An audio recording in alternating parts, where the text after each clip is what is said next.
কথা বলেছি আমি তোরে সবাতে আসিবার কারণে নতুনে দেখিতে পেলাম বুড়ারে বান পারছে। এবার বুড়াকে কি করা যায়? তাকে আদা বাটা করবো।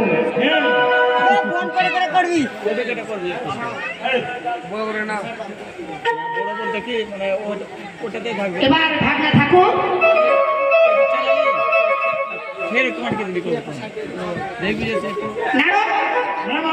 এবার তোর মামাকে যে মতো করে আমি ভাঙ সত্যি তৈরি করছিলাম শিলা লড়ি দিয়ে এবার তোর মামাকে আমি ভিসবো।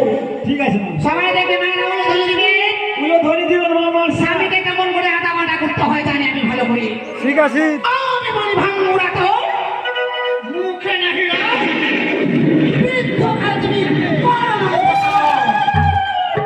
নদীর লইয়া বুড়া করিস ঘরে বাড়ি যদি আমার বাড়ি যাও বুড়া পুরাই বলছি চিচ্ছি ভাঙুড়া বুড়া তোরে লজ্জা নাই নদীর লইয়া বুড়া ঘর করতে যাও বুড়াছি পরনে আছে তোমার পাকের ছাল মুছি ভাড়া যাও কাঁধে ঝুলি লই ভাঙ ধুতুরা খাও বুড়া আর বুড়া সে খেয়ে পড়ে থাকে মহাদুষ্ট বুড়া আখার উপর অন্ন বড় গড়ে ফুটে পা দিয়ে উঠে বুড়া পিঠার উপরে সম্পূর্ণ অন্ন খায় পেট নাহি ভরে কাঠ থেকে গনাই আমার ঘুমাতে লোটাই আমারে ছাড়িবে আর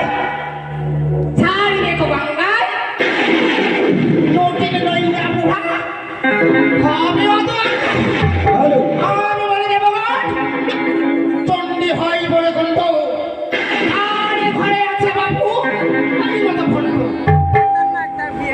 আগে দাঁত না মুখে চাপে দাঁড়ি নদীর লইয়া করতে চাও ভালো চলা গেল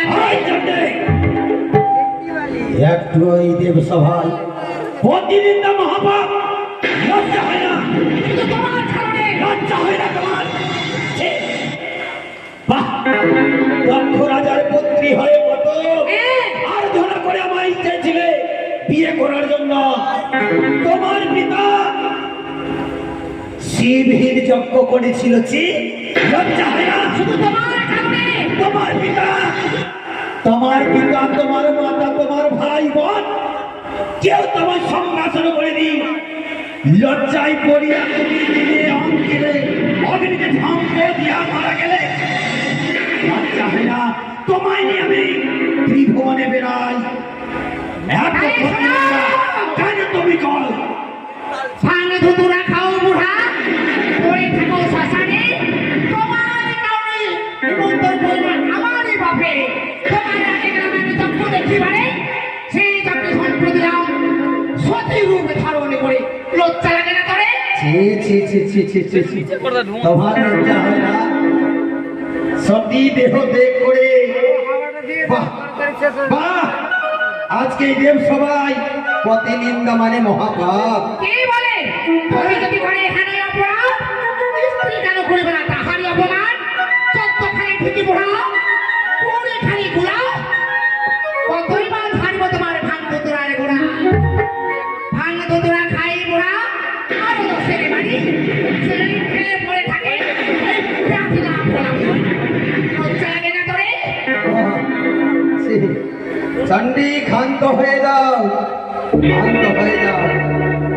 কেন কেন কোথায় থেকে নিয়েছো কোন নদীর সভাতে শীঘ্রই দেখা যাও মানে এত লন্ড ফন্ড করে দেবো তোমারে দেব সবার মাঝে ক্ষান্ত হও আমি বলি চণ্ডী রে আমার বচন নিয়ন্ত্রণকে বিদায় করো খুশি ভাব আমি বলি নদীর তোর কত বড় সাহস কে বা তোর আনিয়েছে সবাই তোমারে বাড়ি বলতে ফুলের বাড়ি মাথায় প্রথম মুড়ি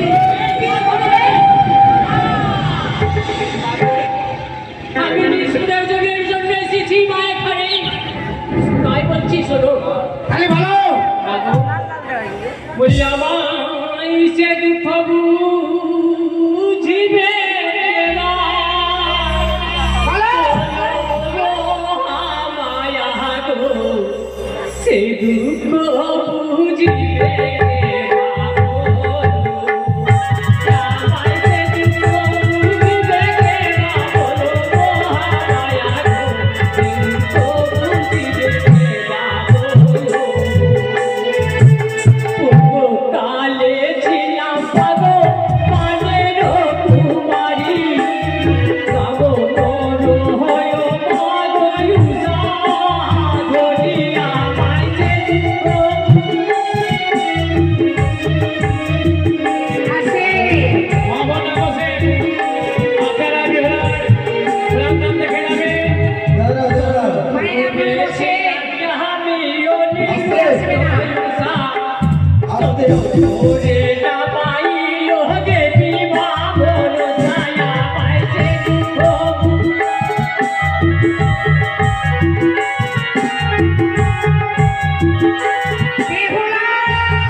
আমি তোমার সকল দুঃখের কথা বুঝতে পেরেছি। এই যে বৃষ্টি আসছে মা, এবার তুমি বসো। মায়ের আপনারা বসেন, বৃষ্টি আসবে না। আমি বলে দিলাম বৃষ্টি আসবে না। বৃষ্টি আসবে না। আপনারা যে হচ্ছে ভাগ্যবতী ভাগ্যবান সেই শুনে দেবসভার গান। ভাগ্যবান হলেই দেবসভার গান শুনতে পাবে, আর ভাগ্যহীন হল তাহলে দেবসভার গান শুনবেন না। তাহলে শোনো। হ্যাঁ বললে স্বামীর প্রাণ দান করে দাও না গো। তাহলে তুমি বসো, আমি তোমার স্বামীর প্রাণদানের ব্যবস্থা করি। ছি বুড়া, ছি ছি ছি, ভাঙুরা বুড়া, তোরে লজ্জা নাই? যেই তোর দেবতা বলে তার মুখে ছাই। আপনার মাথা কাটি বুঝিল না বোন, হ্যাঁ আছে বলে কিসের কারণ? সংসারের বুকে মোর সেবক চন্দ্র ধরে তাহারে বিনাশে করে শিখাইয়াছি আরে উত্তরাহে ঘাটে তার ছয় পুত্র মানে ধরে ধরে চন্দ্র না ডুবাইল সাগরে। নাই মানে ধর্ম, নাই মানে শাসন, পদ্মাকে রাখিয়া বুঝাবো কারণ। যদি পদ্মা না আসে আমি আমার চুলের মুঠি ধরে বেটিকে নিয়ে আসবো।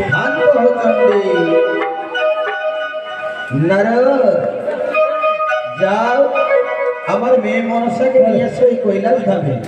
বেশ ঠিক আছে, যাও যাও।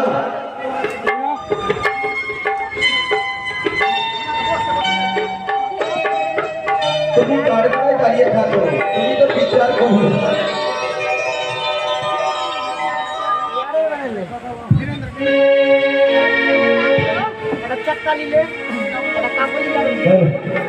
গৌরী মতে হ্যালো, একে আজ শিশুয়া ধামে আজ কণ্ঠস্বরে শপথ করেছি নারদ মহামণি বলে, তাই আমি তার চরণে যেন প্রণাম জানিয়ে নেব। তবু চরণে প্রণাম হয় মণিবর। কেন দাদা হঠাৎ করে আজ শিশুয়া ধামে পদার্পণ করেছ? এই যে দেবসভা আছে, আমার মামা আপনার পিতা যে হয়ে দেবসভাতে ডেকেছে। এই কি বললেন নারদ মহামণি বল? হ্যাঁ, আজ যারা কৈলাসী করে বিদা করেছে সবারই আয়োজন, তাই আগে আমায় সভা যেতে হবে, কিন্তু পারি না দাদা গো। আজ সবাই আমি যে সেই সভা যেতে পারি না, কেন শুনবে স্বপ্ন করিবে? তাহলে কি হয়েছে ওর মধ্যে জানো না? তবে স্বপ্নে করো আজই আমি প্রকাশ করি বলি। দুষ্ট বলে চন্দ্রধর কাকালি ভাঙিল মন, তাহারই বিষয় হইল যেন গুরুতর জ্বর। ও ভারতের মাথা কাঁপে, না খেয়েছি অন্য পানি, কেমন করে যাবো আমি কৈলাসী করে খানি। চাকাচাকি জ্বর মন, পদতলে ব্যথা, না চাইতে করে মন সবাতে ভরসা। আমি সবা যেতে পারবো না। ও যেতে পারবে না, তাহলে আমি মামার কাছে ছুটে যাবো। হবে না সেরকম ভাবনি আমার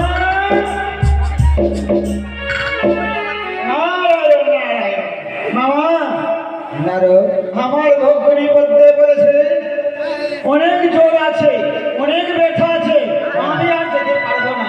ও আসতে পারবে না। না, ওগো, হ্যাঁ, এই কারণে মানে তোমার সবাই পাগলা বলা। ভারতে মাঝারে আছে যত দেবগণে, কোন দেবতার জ্বর হয় সর্বয়ঙ্গে। ছলনা করিয়া বেটি আছে ভালে ভালে, সেখানে যাব আমি অনিব চুলের মুখা ধরে। তবে তুমি কার্তিক গণেশকে দিয়ে যাও, সঙ্গে নিয়ে এসো তাকে। ঠিক আছে। আরে, কার্তিক গণেশ।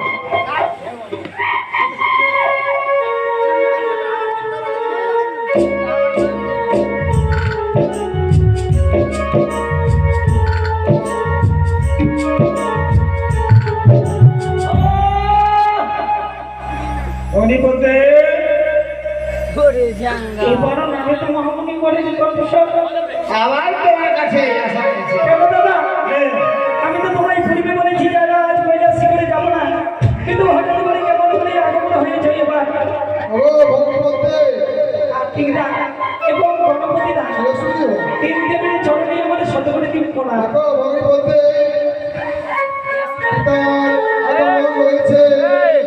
যেন তোমার কৈলাসী করে আগমন করতে হবে।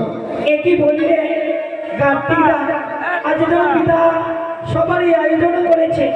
সত্যিকারই যখন পিতা আমায় তলব করেছে, সত্যিকারই যেতে পারি দাদা, কিন্তু আমার কয়েকটি কথা সেই এমন কয়েকটি কি কথা রয়েছে তোমার? তবে শ্রবণ করো।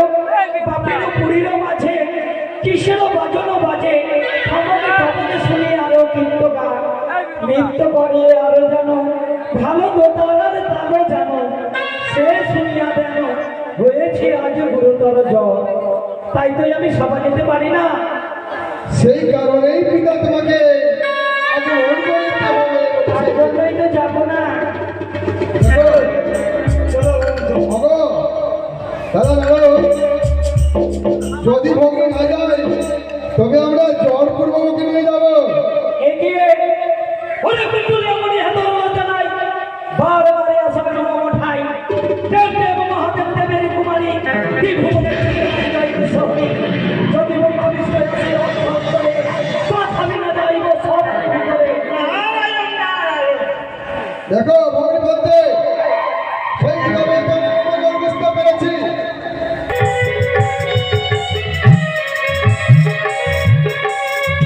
আমি শোনো শোনো দাদা চলি যে তোমাকে মন দিয়া সবজ করো মানুষের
इस समय माता পয়সা সেই আপনার আজ্ঞা পালন করে যাবে।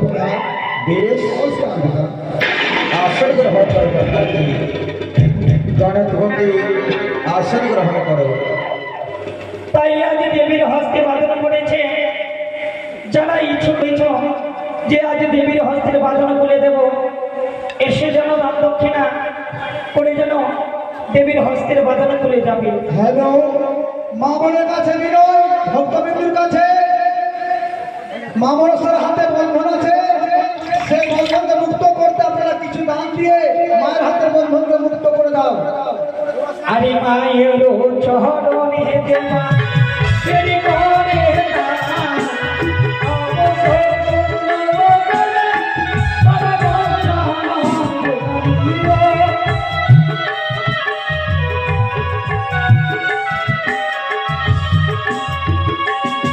আরে চাই থাকিবে মায়ের ভক্ত তার করিবে না, অবসর করে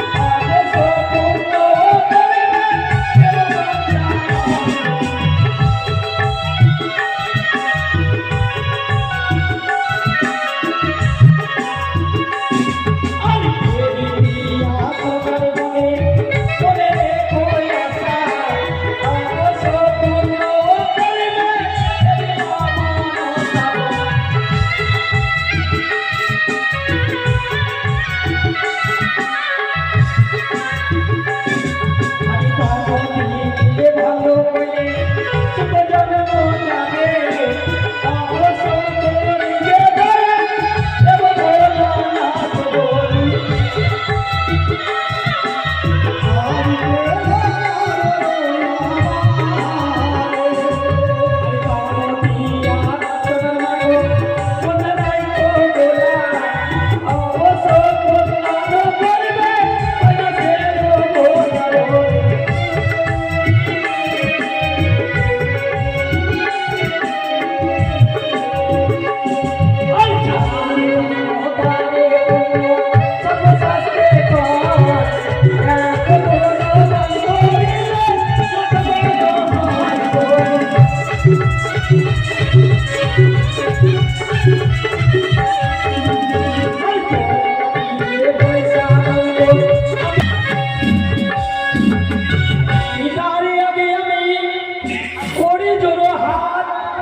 কি কারণে ডাকিয়াছো বলো হিন্দি জগতের না। আমি বলি মনসরে আমার বচন, এই নর্তরীকে বেহুলার প্রাণ দান করতো এখন। এই কি বললি পিতা? আমি বলি ও গো পিতা, বলি যে তোমারে আজ বলিতে গেলে কি হতে পারে? কাহার নারী কার জি পাঁচ গুণ রাজ্যে কেন উচিত বাক্য আসিয়া বলে কোন কাজে? তার প্রতি মনে তার কোনো পরিচয় নাই, সবাতে আসিয়া আমার মত বলে যে ঢাকায়। আমি আমি বলি বিহুনারি, শোনো মানে তাই তো দিদিকে স্মরণ করে সে ভুলাকে হবে সমানে। প্রণাম করো তুমি। এবার কি মনোযোগ দিয়ে কোনো সত্য না আমি দিদি এসো। বেহুলা, আমার মেয়ে তোমাকে চিনে না জানে না, তুমি কি জানো? বিনা গো, হ্যাঁ, আমি বলে জন্মদাতা বাপ, বিনয় অপরাধে কেন দিচ্ছ অভিশাপ?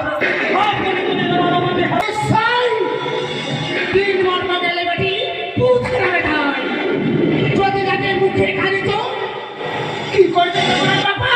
ভোলা বৎসা বিবাদ প্রচুর কুফেরি ভাতাই বেটি বিষ রেখেছিলে, সেই বিষ চাটি মানে যে ফাঁক হলো তোরে লক্ষ্মীন্দরকে জন্মসনে ঘরে বাসরে ঘরে কি বাসকে পেরে তুমি এই ধারা থামে কিবা দোষে মনিবর ছেড়ে গেল তোরে, লজ্জা লাগে না? থামো না ভাতারি তোরে। বিবাদ আজ যেন সবাতে পারিব না, কিন্তু সহিব না তোমার এই কাহিনী বানা। যদি আজ সবাতে হয় যদি সতীব না, তবে তো বলিব আজ সেই পাইয়া বাপের আস কারো ডাকা চুরি, কারে ঘর সর্বনাশ, করে করে শ্রেণী পাট্টা হতে বুক মাটি, পাট্টা হতে চোখ পরের প্রতিকে খাইবারে এত বড় আমি বলি বিপদ গো, সত্য করে কহি তোমার অসুর ভাতারে। এবার বলেছ কানি মনে অসুরে ভাতারি অসুরকে মায়েরা পাবি নিজ বলে তোমার হেন নেই দেখি তোমার পিতা তোমার আচল ধরে আজ যেন তোমার স্তরে নয় তবে এবারে সতী বলা করি আরে বিমাতা বাহা কেমন সতী আরে তারও হলো কি বাগতি কি বলবি তুই অসুরে করিল প্রণতি আরে এই ছাক্কা ছিনারি অসুরে করিল প্রণতি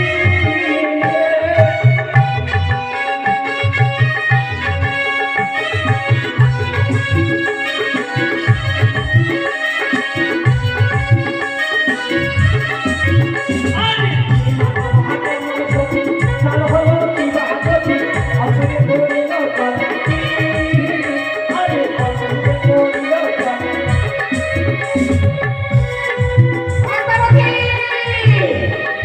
আস্তে! কি বলছে আমার অসুর গলঙ্গিনী? তুমি কেমন সতী এই বেটে! সৌমের কাছে গিয়ে আয় বেটে! তুমি মাথা হয়ে কলঙ্কিনী হয়েছ একটু আগে বলে গেলাম, লজ্জনে অসুরকে মেরেছি নিজে বাহুবলে। তাহলে শুনবি বেটি? আরে পার্বতী কেমন সতী তার বাহু কি বাহু তাকে করল তোমার কথা। তাকে করল তোমার কথা। কি বললে পদ্মাবতী কেমন সতী তার বাহন কেমন গতি বেশ্যারূপ ধারণ করে নেতাদের কাছে মহাজ্ঞান হরণ করেছিলে মনে না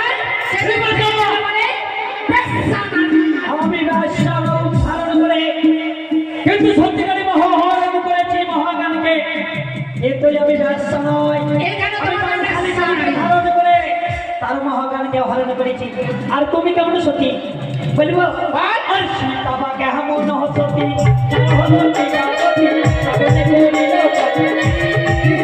আরে সাগরে করিল কতি। কি বললি বিমাতা তুমি কেমন সতী একদিন সীতার রূপ ধারণ করে ওই যেন লঙ্কা রাবণের কাছে যেন অষ্টম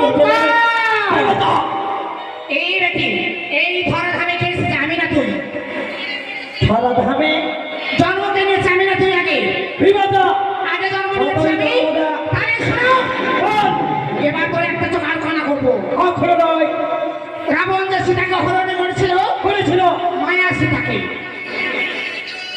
সীতা যদি সত্যি হরণ করে থাকে তাও লঙ্কা সঙ্গে সব ধ্বংস হয়ে যেত আর তুই কেমন নারী এই হিন্দুর ঘরে জন্ম নিয়ে মুসলমান তোর গালে চুম্মা নিল ভালো লেগেছিল তাই শোন বেটি বল আরে পদ্মাবতী কেমন সতী সেটা হলো কি বাগো আসলে হুসেন করল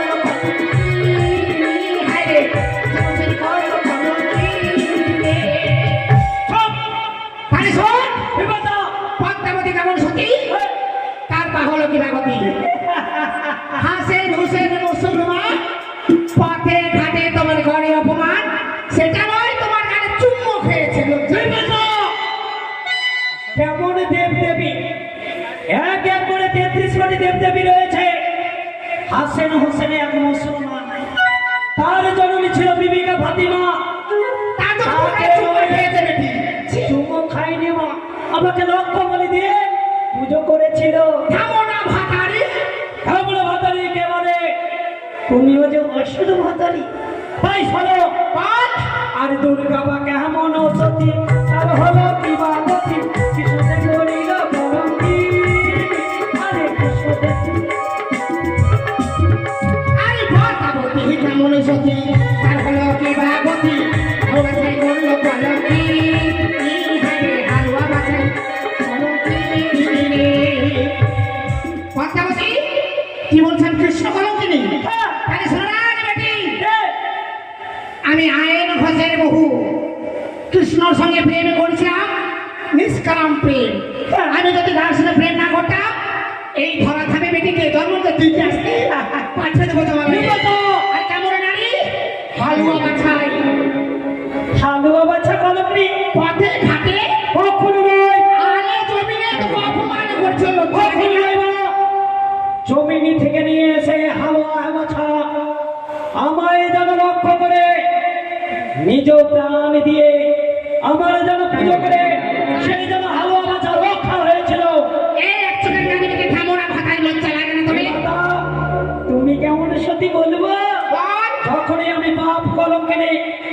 তুমিও কেমন সতী নিজের সন্তানের কাছে যেন কলঙ্কিনী হয়েছিলে, আর বিমাতা বাহা কেমন সতী তার হলো কি বাহাদুরি।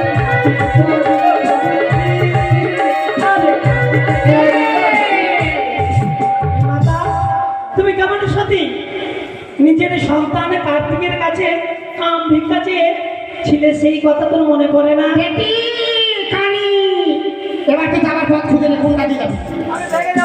চারিদিকে মানুষ রয়েছে, কোথায় যাবি তুই?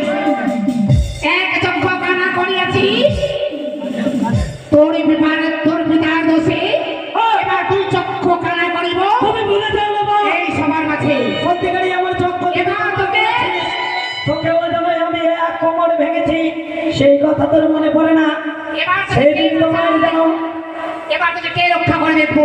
পিতা 33 কোটি দেবতার সঙ্গে তোর পিতার ফুলি ফাটিয়ে দেবো। তাহলে শুনলাম জলৎকারী মা মিলনারী,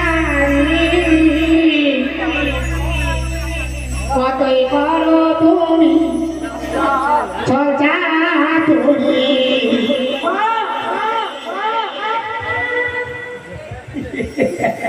এবার তো যেতে হবে।